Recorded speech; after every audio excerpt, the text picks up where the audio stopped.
حضرت سلیمان علیہ السلام ایک نہر کے کنارے بیٹھے تھے کہ اس کی نگاہ اچانک ایک چیونٹی پر پڑی جو دانہ لے کے نہر کی طرف جا رہی تھی۔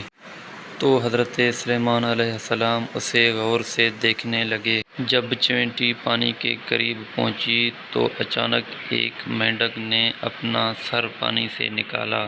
تو مینڈک نے اپنا منہ کھولا تو چیونٹی دانے کے ساتھ اس کے منہ میں چلی گئی۔ مینڈک پانی میں داخل ہو گیا اور بہت دیر تک پانی ہی میں رہا۔ حضرت سلیمان علیہ السلام اسے بہت غور سے دیکھ رہے تھے۔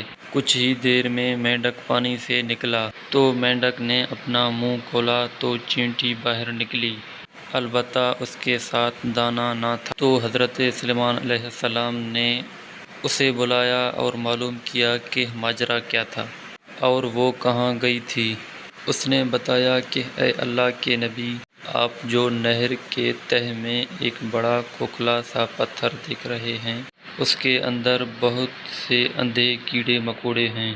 اللہ تعالیٰ نے ان کو وہاں پر پیدا کیا۔ وہ وہاں سے روزی تلاش کرنے کے لیے نہیں نکل سکتے تھے۔ اللہ تعالیٰ نے مجھے اس کی روزی کا وکیل بنایا ہے۔ میں اس کی روزی کو اٹھا کر لے جاتی ہوں، اور اللہ نے اس مینڈک کو میرے لیے مسخر کیا تاکہ وہ مجھے لے کر جائے۔ اس کے منہ میں ہونے کی وجہ سے پانی مجھے نقصان نہیں پہنچا سکتا۔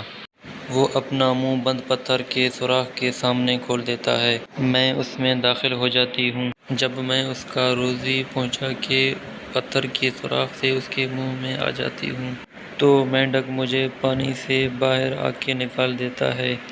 تو حضرت سلیمان علیہ السلام نے کہا کہ کیا تو نے کیڑوں کی تسبیح کو سنا؟